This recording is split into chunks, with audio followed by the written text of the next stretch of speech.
Narativ is funded by viewers like you. Support our independent journalism at patreon.com/narrative.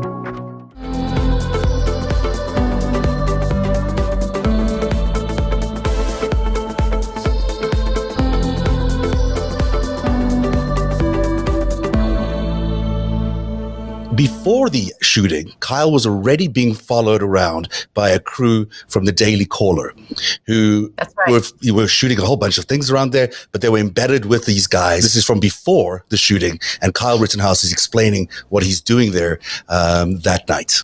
What are you doing out here? Obviously you're armed and you're in front of this business we saw burning last night, so what's up? So people are getting injured, and our job is to protect this business, and part of my job is to also help people. If there's somebody hurt, I'm running into harm's way. That's why I have my rifle, because I need to protect myself, obviously. But I also have my med kit. He basically talks about being there to defend people, and he's got his med kit and he's got his rifle because he might be under attack as well. It's stunning to me that this was before the shooting because, the tape did come out later. But already before, there was, a pretty impressive media operation tracking this guy on that night. I have a lot of thoughts about it.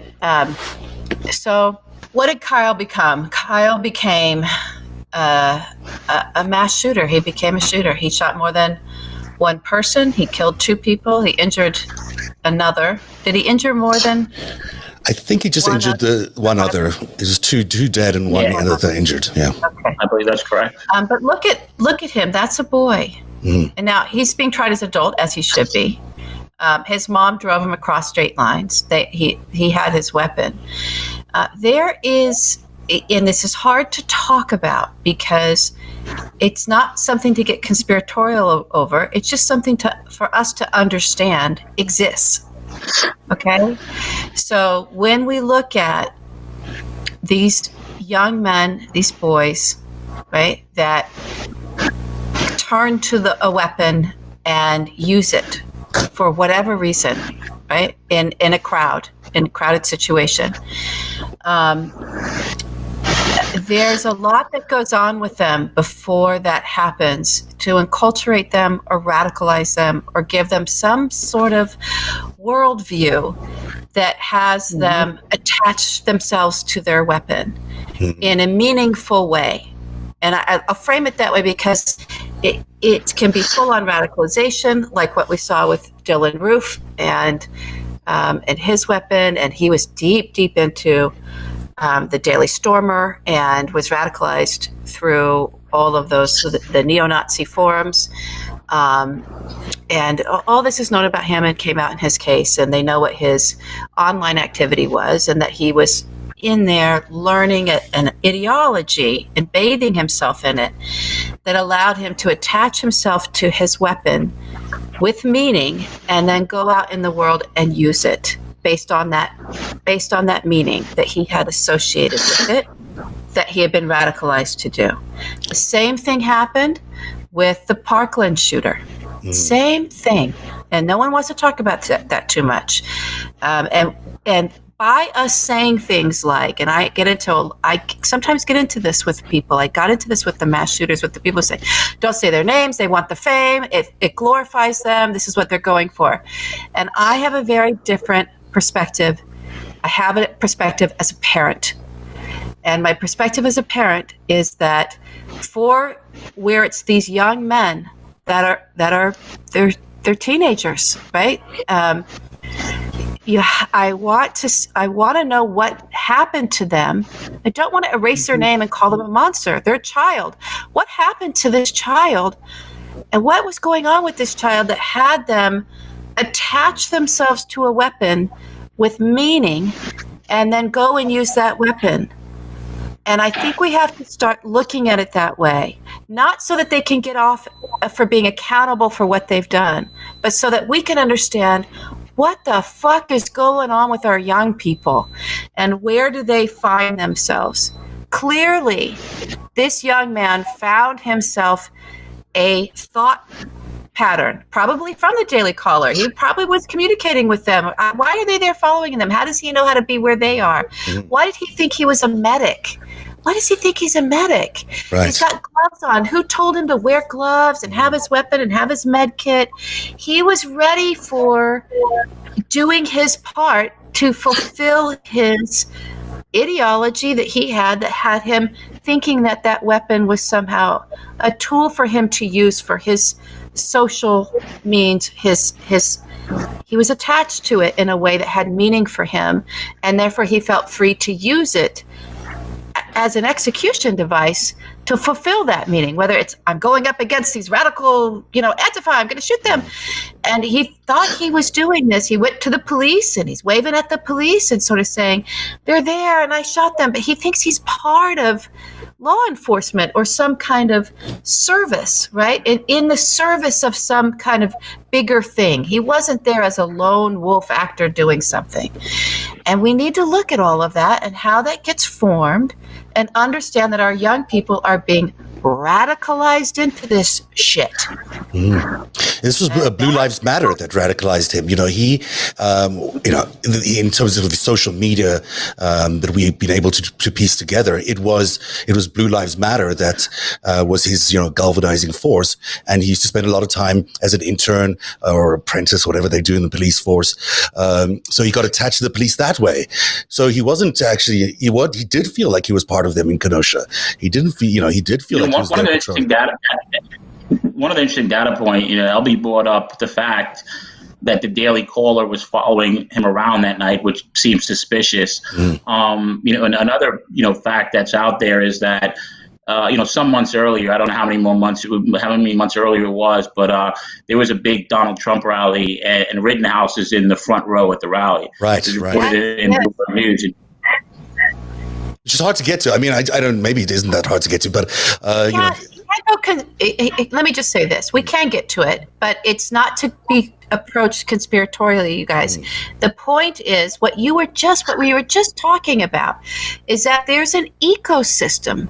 There's an information ecosystem for what is now just the right, the Republican Party. It used to be the alt-right, and then it was the far right, and now it's just them, right?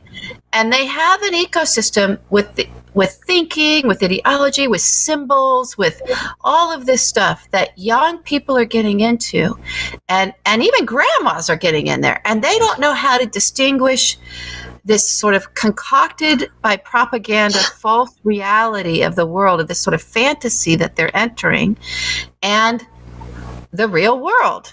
And so they're in there. It's a culture. They're creating a fucked up culture within our society where they can inhabit and have characters and heroes and villains. And, it's WWE for fascists that don't want to think they're fascist, right? It's like, and with weapons. And who's creating? It's absolutely WWE. Trump's entire presidency was basically a WWE production, right? I mean, he does his press conferences, his insults like The Rock or Stone Cold Steve Austin doing wrestling. I mean, that's what in his marketing kind of brilliance. I hate to give the guy credit. That's what he did. To the broader point of how do we get there? I'm kind of spitballing, but I think there's a couple of big reasons. One is, the spread of social media makes it so much easier, right? Like, a guy like Linwood, Linwood has, I think, 250,000 followers on Facebook. He gets a message out, people see it.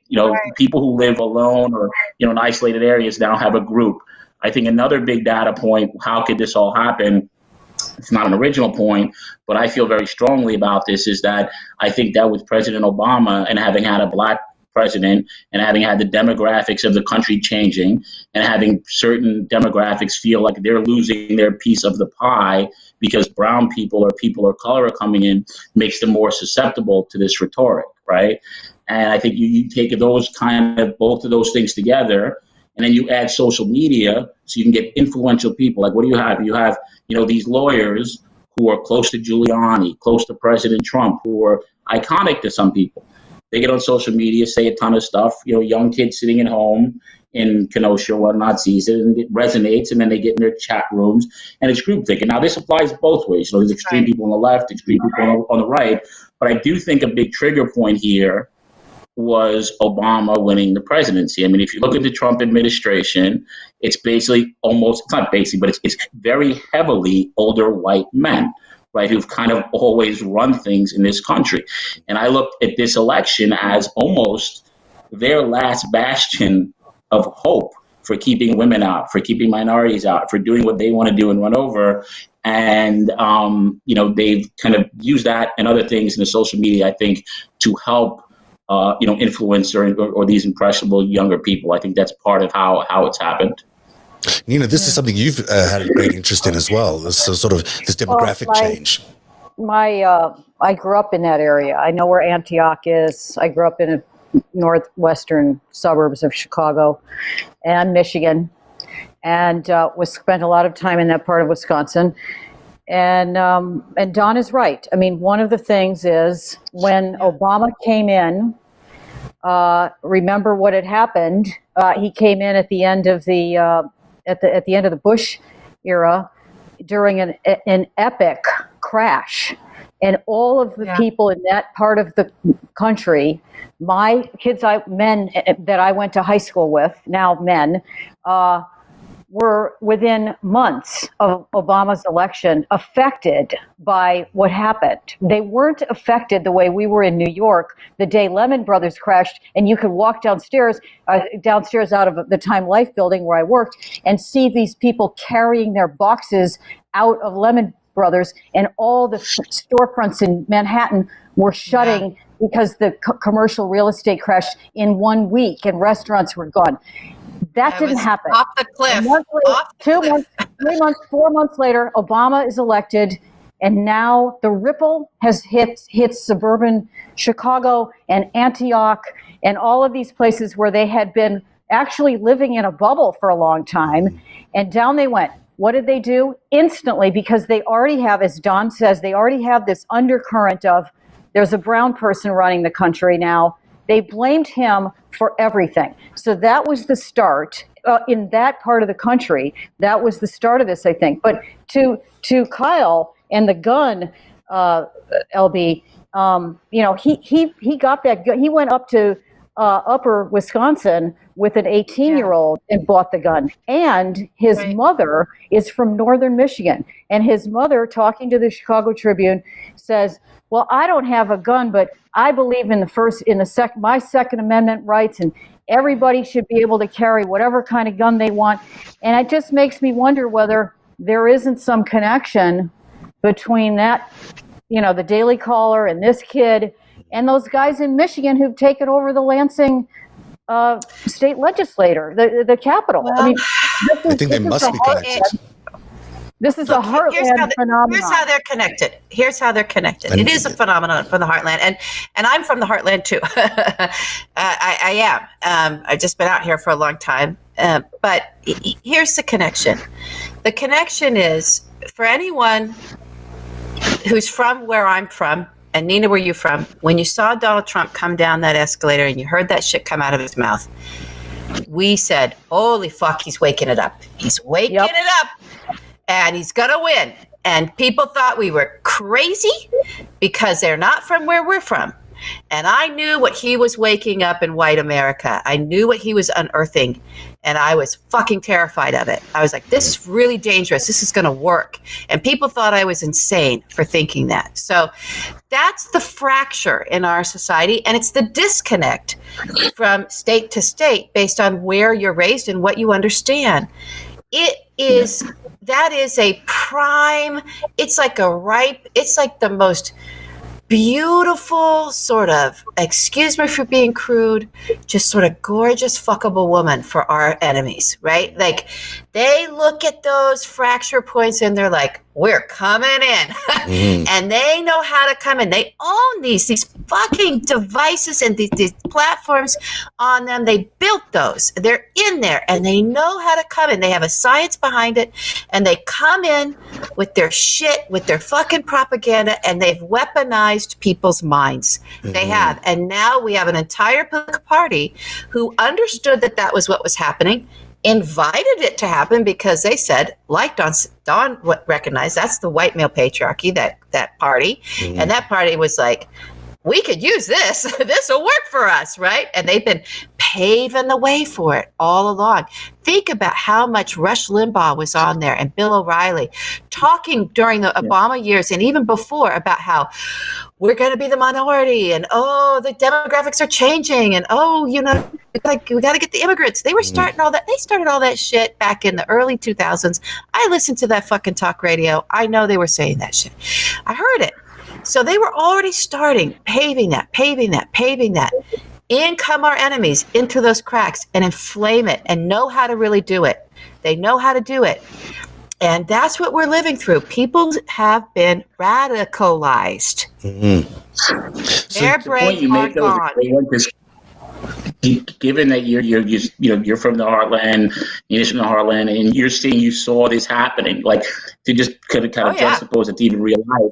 I've lived in New York. You don't see it, and just to give a fine point that touches all of this. For example, there's so many people who are so surprised by the election and 70 million for Trump because. It works both ways, right? A lot of leftist, Democratic, liberal, whatever you want to call people, all their Twitter friends are like-minded. All their social friends are like-minded. They're not around, if you live in a major city, you're not around people who have these views that Albie and Nina are talking about. And I'll give you a personal example. There's a lawyer named Robert Barnes. They don't let you see it either. They don't let you see it. There's a lawyer named Robert Barnes who's been incredibly critical of the Fight Back Foundation, incredibly critical of Lynn Wood, incredibly critical of John Pierce, and he's a right-leaning person. He's pro-Trump, and when he speaks on this Pierce and Wood stuff, he's brilliant. Like I've gotten to like his work and whatnot, and I followed him on Twitter, so I read his page sometimes. And when I read his page, it was just eye-opening for me because the discourse that's going on his Twitter page is so vastly different from what's going on from what I typically see, and then that's just like it's a tiny sliver into what you're saying you saw in 2002, 2003, or whenever you said it was, while I'm out, in New York with liberal, a potpourri of people from all backgrounds who are not seeing this stuff and are not aware it's out there and it's happening. And, I've read through his page and, I totally respect the guy. He seems like a great lawyer and that, but there's very strong feelings on the other side that a lot of people are almost bubbled off from and not aware of it. Yeah, we're in information silos. We've been talking about that all the time. I mean, we don't know what they're talking about. We were talking about parlor this morning or parlay. How do you pronounce that? Je suis parlay. What is that? I think it's parlay. LBU saying it's parlay. So funny. I think it is. But we don't have. Maybe you guys do. I don't have a parlay account. I need to get myself one, a sham account, and get on there because I don't know what they're talking about, and they've moved themselves over there. And Lynn Wood has 500,000 followers on Parlay or something. I mean, this is Rebecca Mercer, after all. This is Rebecca Mercer. And then it's Cambridge Analytica, and then it's SCL. That's what I'm talking about. It's a machine. These people aren't Americans. They're coming and they're using. No. That's where I disagree. Oh my God! Talk about Russian mafia. Wait. That is not the Russians. That's Rebecca Mercer is not a Russian, and neither is her dad, and neither is SCL. I mean, the Russians are in there and they're taking advantage of it, but they didn't set this up. I know you guys think that. I just think it's something that these donor class people have been. I just follow the money. I follow the money, Nina, and that's some Russian fucking money in there. Now, but you're right. It is a donor class of people. We do have our own oligarchy. There are Americans in there. That there's some that are just they're really not. I'm sorry. We can look at the money and sort I'm sure they're in league with the Russians because they don't care. They're borderless. It's borderless capital. It's all about Wilbur Ross. Capital. Wilbur Ross capital is no different than the underworld. It's the underworld. So let's put some of this together. You've got. Or the overworld. It's the mob. Yeah, go ahead, Seth. So let's put all this together. You've got a 17-year-old. He's in Kenosha. He's fired up by all this propaganda that's been polluting his head. You've got these two sides facing off against each other. You've got so-called Antifa or Black Lives Matter against business owners or local business owners trying to defend their properties or saying that they're there to defend their properties. And he gets caught up in this horrible event. he does shoot two people. I'm going to play the video, and I had to think very carefully about whether to play it. It's very disturbing. It's very sorry. I don't. Shot 3, really? killed 2. Yeah. Sorry. I don't know. If you've got the headspace to see it, we cannot. I mean, I cannot play it, but I think it is very instructive. It's because my thinking about this kid is that he's walking in there firing randomly at people. That's not really what happened in the main part of the thing. He was on the ground. People did come at him. Just get the gun away from him while he was shooting it. But that's what, he had people coming at him. And when you look at it, you look at a scared 17-year-old being, sort of firing because he felt possibly under threat. And that would make sense in terms of all the stuff that he did. I'm not trying to make excuses or even change the perception. For full context, though, I'm not as close to the actual incident. I mean, there was before the, correct me if I'm wrong, but before the shooting that a lot of people see, when he was on his back, somebody came after him, they shot them. There was another shooting. Yes. Right. That was the first shooting of the person who didn't die. And I don't want to get into the details. I don't know a lot. I watched one 20-minute video on a big investigation. Yeah. Right. And it looked like, there was one shooting earlier, and then he kind of just went away, and then people were potentially chasing him because of that first shooting. But I think you need to see the whole absolutely. That's very true. That's very true. The only video you see of him on his back, people coming, I think that's somewhat misleading. You have to see what happened first. And I think another point to add to that, that I kind of, that struck me when I was watching the video. It's not clear what the circumstances were of that first shooting. They said it was a guy who had some, an EDP, emotionally disturbed person, I believe. That's what was said in the video. But, the whole notion that, he was a medic and there to help, it's pretty clear from the video the shooting happens, and I don't know what circumstances were, and then, he kind of goes away, right? So I don't know if that shooting was purposeful or accidental, but if it was accidental, and I don't know one way or the other, I'm speculating, but if it was accidental, then you would think if you were there to be a medic, one would say that you would go help and not go away. Yeah, there's a lot of questions. This will be determined in court, but the reality of it is, this is a kid ultimately who had a lot of pressures on his mind, and that night had a lot of pressure building up against it because of the recent shooting of Blake, and then you've got these two sides sort of facing off against each other, and all of that to me was part of the Trump campaign. The Trump at the time was in the middle of an election campaign where he was basically trying to scare suburbia into voting for him. Yeah. He was saying this, they're coming for your suburbs. They're coming to attack you. They're coming to take away your homes. And so he was amping up this, and especially in Wisconsin, where, it was as a swing state, this was part of the country where he really wanted to scare suburbia because he needed those votes. They wanted it. Yeah, he wanted this thing. So the 17-year-old kid arrives, and he's at this historic point in history, but there's all these influences that are coming to bear on that moment. And the biggest is from the president himself, who's busy gaslighting an entire nation around the fear of what might happen to suburbia. But didn't Kyle go up there as part of a response to some call to have armed men come into Kenosha that night? I thought that's what it was. He didn't just get in a car and go up there with his mother, or his mother says she didn't drive him up there, but whoever drove him up there, he didn't go up there just on his own. There was a platform, a call on Facebook, I don't know where it was. I can't remember, but maybe you've looked at it more recently. But there was a call out to come up there, and some militias or something were marching up there. It was definitely not just the 17-year-old. It was exactly what LB said. It's responding to the Trump WWE. We're having an event. Come on up. Yeah. And the Daily Caller videotaping him and being present and actually knowing who he is such a red flag. And I just wonder how they're going to play this in the jury, because with the jury, if they go to a jury trial, because he's, there's so much behind this that needs to be brought forth for people to make an accurate judgment on what happened. And And the fog of war, it's all lost. He's also being defended by Trump's, potential colleagues. And so you've got, what they're going to do to this case is turn it into a giant political mess. They're not going to judge this kid on the merits of the case. They're going to make it a divisive event. Given what Don explained to us about this guy's past, I wouldn't be surprised if Mr. Pierce turns out to be a Sidney Powell real fast. Yeah, could be. I don't think he's the best representative. I would not want that guy. Tell people what you mean by that. Tell people what you mean by that, Nina. Sidney Powell. Tell people what you mean by that. Right. To Sidney Powell is the conspiracy theorist, recently member of the Ace Trump legal team, alleging that the election was stolen.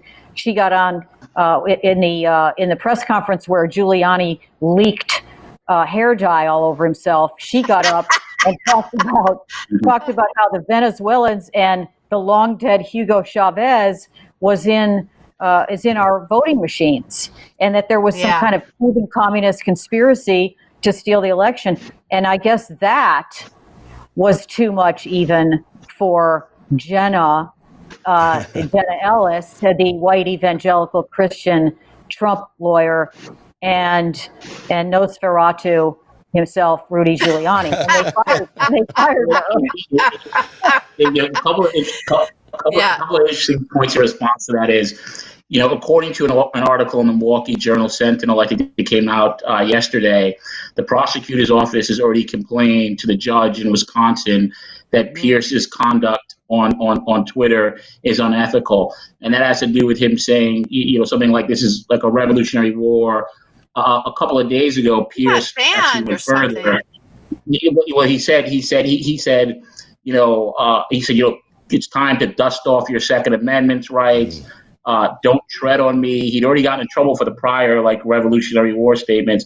And on top of that, he had a tweet, John Pierce, who has all of these problems, which includes basically taking $2.5 million from a cash advance lender in February. They were supposed to have daily repayments, and he never paid back a dime, and a $4 million judgment went in 3 months later. But the same guy with all those issues actually said on his Twitter the other day that the director of the CIA, Gina Haspel, and the director of the FBI, Christopher Wray, need to be ousted like yesterday. So he's calling them out. And the other point is about the Venezuelan point with Sidney Powell. And I don't purport to know a lot about international issues in Venezuela, but the one interesting data point is, Giuliani and his people are out there saying it's the left in Venezuela. In August of 2019, according to reports in the Miami Herald, Giuliani was meeting with a Venezuelan guy, I believe, named Betancourt, Alejandro Betancourt, who has big, money laundering charges or allegations against him. Yeah. And there was also a report that Giuliani did some kind of secret meeting with Bill Barr in September for his, super wealthy Venezuelan guy. So it's almost this pattern that people say a lot comes from that side, whether or not you believe it, that's your business. But is that typically, a lot of people say that, some of these interests on that side project onto others what it is they're doing. So maybe that's some gangsters. I just want to show you a slide. So this is the people that are benefiting or are paid for this $2 million bailout for Kyle here. Thing of beauty. And you've got the My Pillow guy who knows why he's there, but he's got lots of issues on his own, also domestic abuse issues, but there he is funding some of the bailout. You've got Rudy, as we've mentioned, you've got Mercer over there, and then that's Linwood, the attorney above, right at the top there. And then there's also these guys at The Blaze, which are sort of these advocates for him on social media and on The Blaze television, where he's getting this additional support. And then, of course, Ricky Schroeder, who shows up out of nowhere to pay the bulk of this because he wants to buy the TV rights. I mean, it's a crazy group of people. And then this poor kid, he killed people and he should pay for that. But look at this. Look at what's happened to him. Look what's going to happen to him as he gets surrounded by these cast of characters that is just insane. I mean, he's going to get chewed up. It's interesting with the cast, because you mentioned about the My Pillow guy. I don't know his background as much, but John Pierce himself. We were Harvard Law School classmates. His ex wife from Harvard Law School, and in 2016 she got a domestic violence restraining order against him, and said in her sworn declaration that she had gotten word that he threatened to kill her. He denies that. In July 2019, and this is actually pretty interesting, Pierce Bainbridge filed a lawsuit for Tulsi Gabbard against Google on July 25th. On July 27th, Pierce's wife reported him and ended up getting a second domestic violence restraining order. And there's about 60 texts that are publicly filed that are just way over the top and pretty crazy. And one of them, he invokes Tulsi Gabbard in threatening his former spouse. Me and Tulsi are going to get your libtard, whatever. But it's pretty heavy stuff. So to the bigger point, it does seem like an interesting cast of characters around a presumably impressionable 17-year-old kid. Yeah, and this case is going to be a mess. It's going to be a political mess, both internally and externally. I want to say one thing. I think the other thing we're watching that's so weird right now, and we're going to keep going through a real weirdness with this, is it used to be that the core cast of characters that would go on and go onto Twitter, go on to find a microphone and get out there, they were doing their look, these people know that what they're saying is horseshit. They do. They know they're in a production. They know they do not believe, most of them do. I don't know about Sidney Powell. I have questions about her brain. That's why they fired her. I got questions. Yeah.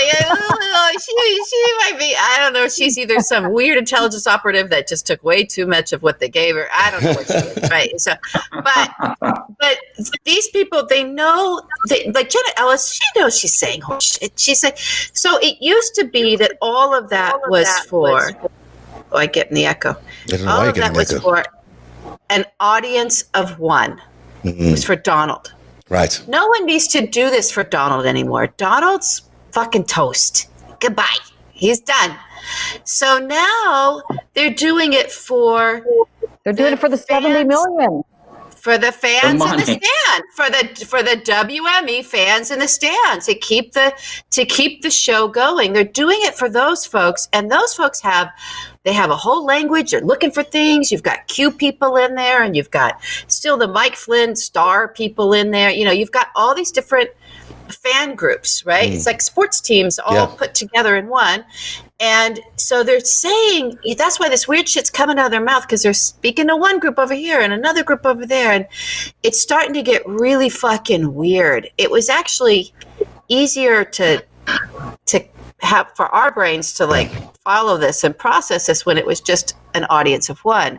Now it's an audience of 70 million. And going back to Parler, it's the same thing. Nina was jumping in and saying it, and I agree. It's it is part of the WWE show, but the other picture is that it's to keep the money rolling in. Whether or not Fight Back is built the wall too, don't know, can't say, right? But it's to keep it. And I'll read you a really, really funny comment somebody had made when they started the whole Fight Back with Lynn. And I just pulled up my phone because I thought about it, and I see what's going on. It says, to be fair, there's a whole 35% of the nation right now that's raising their hands and letting everyone know that in the most easily manipulated people in American history, it'd almost be irresponsible not to rob their blind if you're a greedy person. Now, that's someone else's comment, no take on it, but I think it resonates with what I read. That I don't know the person who wrote it, and I was kind of like, wow, that's an interesting take. That's it. These are the easiest fucking marks ever. It's Bannon with the wall. Bannon is going to go to jail for this, maybe. Yeah. So, I mean, we're going to find out more. We're going to find out who exactly is behind this Fight Back Club, because you're right. When I looked today, they had already raised $560,000 on what was an original target of $500,000. So there's a lot of money being made by people. We know how unscrupulous Giuliani and company are, and it's this kid I actually feel sorry for. And I'm not because I have any sympathy for his side, but I was listening to the 18-year-old that bought. Actually, let's listen to this clip. It's quite soft, unfortunately. In the podcast, I'll play it louder. But this is the 18-year-old, the one who bought the weapon for Kyle, who was with him that night. This is an eyewitness of what Kyle was going through that night. The whole time I'm thinking, He's not 18. I don't know why I'm thinking the whole time. I'm not looking. I mean, yeah, the bigger fish are fried. That's not something I'm looking at you for. So yeah, I know, but like in my head, like I could have stopped it. But I know if I would have told him no, he would have threw a fit. yeah. So after this goes down, he gets back to the old Goodyear second car mechanic shop now. He gets back there, he kind of calms down a little bit, you guys talk it out. Yeah, I mean, he hasn't calmed down, but I kind of calm myself down. I'm trying to calm him down. Yeah, it's stressful. The kid's sweating like a pig. He's just freaking out. His face is white. Okay. He's like, I'm going to jail for the rest of my life. I'm done. He's Okay. just scared. Yeah. I'm just trying to calm him down. I'm just like, hey, man, look, I heard more shots than what I think you shot. They're saying 4 people got shot. I don't know, but from what you're telling me, you were defending yourself. But as far as I believe, I'm like, just calm down. We're going to go home. You're going to go turn yourself in. So, I mean, the takeaway I took from that is this kid was freaked out. This was not something that, you know, he went in there to maybe he went in there to do it, but, you know, it seems to me that the reaction was someone who had freaked out, fearing he was going to go to jail for the rest of his life, who had the typical panic attack that you would have knowing that something like that had happened. And he's just a kid. And so, you know, I just can't believe that we're in this situation with this kid's future life. You know, he could spend his entire life in jail based on this like pressures that have been built into social media, that have been built into the amplification tools that have, you know, that follow him around before the shooting, that then spread it around through Twitter, and then the politicians and the lawyers that climb in on top of that. I mean, it's a terrible situation for America to be in. Yeah. No, I agree. And I think, you know, there's very strong views online both ways. You know, there's people who are, you know, way over the top in the negativity towards Kyle Rittenhouse. There's people on the other side are way over the top. I think, you know, the way I look at this a bit is a lot to what LB was saying before, and Nina suggested as well. You have a 17-year-old kid who's impressionable, there's forces, and that leads to what happened to that night, which I won't get into. But, you know, the way I pitched a lot of what I've written about this, and I sincerely mean it, is you know, whether or not you like Kyle Rittenhouse, you don't like Kyle Rittenhouse, like he should have proper legal representation, right? He should have, you know, the best you can, whether it's fundraising, not fundraising, it doesn't really matter. But you look at the cast of characters around him, and I'll say most strongly John Pierce, because I know him very well. And I think, you know, I think it was you just said something about there's a script or you'll say something. I will say it's my very strong opinion, and I have many, you know, documents, whatnot, that will show this, is John Pierce will say and do whatever he needs to say and do to get either money or do something that gets him forward in what he's doing. Like, you know, if you look at his history, where he practiced law, look at other things he said, and then look at the stuff he's saying on Twitter right now, there's no way to reconcile them, right? Like, it's a show. You know, he's been right-leaning and whatnot, and that's my opinion. So, but the bigger point is that you have a kid now who's going through, and I think Zev sounds pretty sympathetic to it, you know, pretty traumatic stuff. Like, you know, people feel strongly either way, but it's not a great situation if you have adults who are very powerful around you, who at the end of the day, in my opinion, don't have his best interests at heart. They have other interests at heart, whether they're financial, whether or not they're political. You know, it appears to me strongly that the Kyle Rittenhouse, in my strong opinion, was, you know, used to raise money for whatever purposes, and then, you know, subsequently will be used for other causes. I mean, you know, one of the things that come up, and I don't know a ton about this, is when he got out, he was wearing a T-shirt about some anti-Starbucks coffee place. You know, Dave said it had nothing to do with its coffee place from what I read online, but the immediate reaction of some, right, and again, these are opinions, reactions, was that now that they've gotten him out of jail or prison, and it's tougher to raise funds because you can't say we need them for bail money. It's marketing. He's become a human billboard in some people's opinion, right? He's become a hero. Further, if that's true, like if that's true, it's another way of exploiting. If one believes that's true, the 17-year-old kid is using him to get the money, and now you're using him at marketing as a billboard, and that's some people's opinion. And it's how do we decontaminate a society? You know, how do we how many more Kyle Rittenhouses are there going to be? You know, amped and ready to go for the next time round, and how do we stop that from happening? How do we stop that from social media happening? And there's so much that can go into that. And let's just say this also, because we haven't said this yet, but we all are feeling it. And then there's two people who've lost their lives. And there's another human being who God only knows what those injuries are to live with. Yeah. And there's families and loved ones that are never going to see those two people again. Mm-hmm. So that's what these opportunists, these grifters, these scam artists, these propagandists, that's what they're exploiting for money. Yeah. And not even in the best interest of representing their client. It's a sick thing going on right now. And it's really sick how members of Congress, right? New members of Congress are also trying to ride this because of they think they don't have to try to please Donald Trump anymore. They're trying to please the masses that are swept into this insanity. So that they can get power. This is all power grabbing, and we'll have to address it. I want to say this, Zev, because I know you have to. You want to set up. This was a hard show, you guys, and I'm really fucking impressed, Zev, with how you handled this show to talk about all these things and to where you put the focus. And I know how much thought you put into it, and I just wanted to say that so that the audience could hear that as well.